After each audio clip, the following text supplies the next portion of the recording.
Le meilleur marqueur de l'histoire, un gardien avec une saison record. Est-ce que c'est la dernière danse de Ovi et des Caps?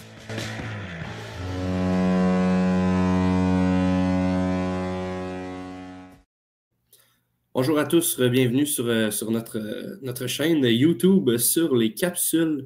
Émile Beausoleil ici avec vous pour vous parler des Caps, des Capitals de Washington aujourd'hui et du prolifique Alex Ovechkin. Premièrement, j'aimerais avant tout qu'on salue les autres shows dus à la Coupe. Donc, on a la sphère junior qui se produit une semaine sur deux.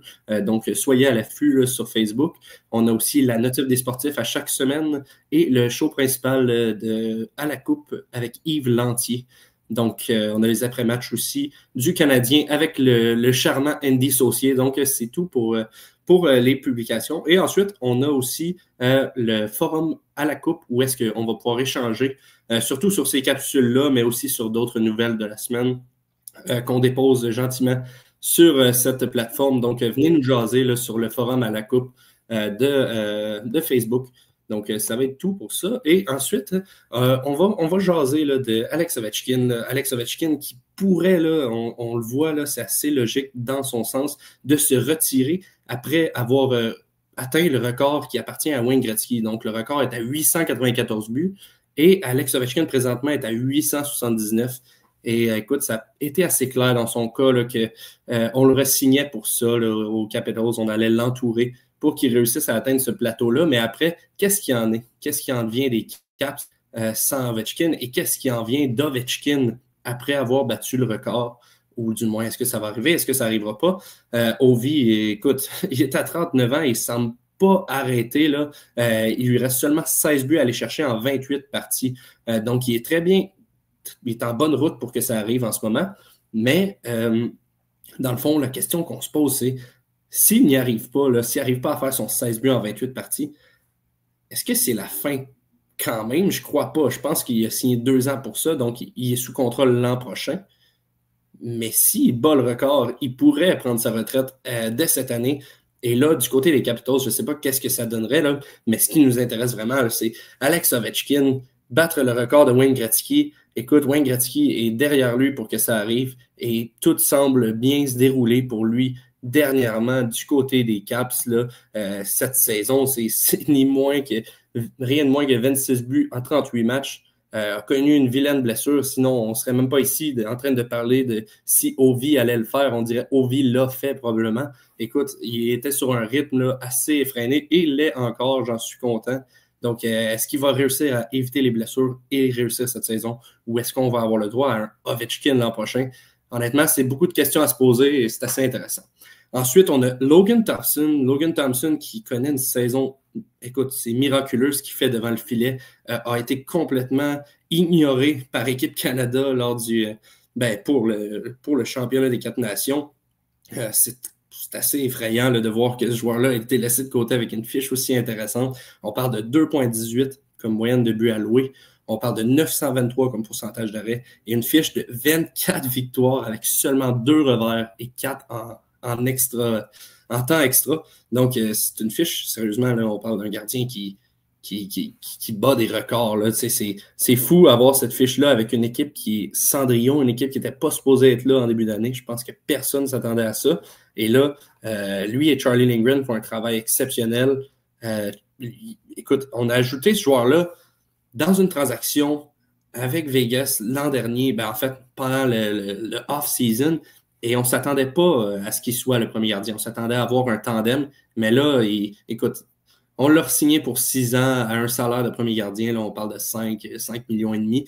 Donc, je pense que Logan Thompson est le gardien numéro 1 à partir de l'an prochain et Charlie Lindgren est à re-signer. Donc, est-ce que c'est la dernière danse aussi pour un aussi bon duo de gardien de but qui performe aussi bien? Est-ce que Logan Thompson va réussir à...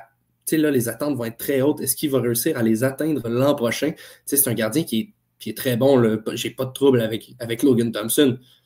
Mais c'est pas non plus Carey Price. Et là, présentement, il a des statistiques qui accotent les meilleures saisons des meilleurs gardiens de l'histoire. Donc, je ne sais pas si on va réussir, je ne sais pas s'il faut s'attendre à avoir une saison aussi prolifique l'an prochain pour les Caps, mais si Ovechkin ne revient pas parce qu'il a battu le record, il va falloir que Logan Thompson réussisse à trouver une autre saison comme ça. Et là, John Carlson est vieillissant. On a une défensive qui va être peut-être chambranlante un peu l'an prochain à la perte d'Alex Ovechkin. Donc, c'est à voir. Là. Écoute, rien dit qu'il ne va pas le refaire. Ensuite, ce qui nous permet de penser que ce n'est pas la dernière danse des Caps, c'est la grosse phase de Ryan Leonard qui vient d'apparaître. Écoute, Ryan Leonard a du talent plus gros que son nez et ça, c'est assez impressionnant. C'est un joueur qui a complètement tout détruit au championnat mondial junior avec son collègue qu'on connaît très bien de nom, M. Hudson, Cole Hudson. Écoute, ces deux choix-là des Capitals, c'est du génie. Là. Le fait d'avoir eu Cole Hudson aussi loin dans le repêchage, le fait d'avoir un Ryan Leonard qui a été capitaine du programme des États-Unis et qui performe aussi bien à NCAA.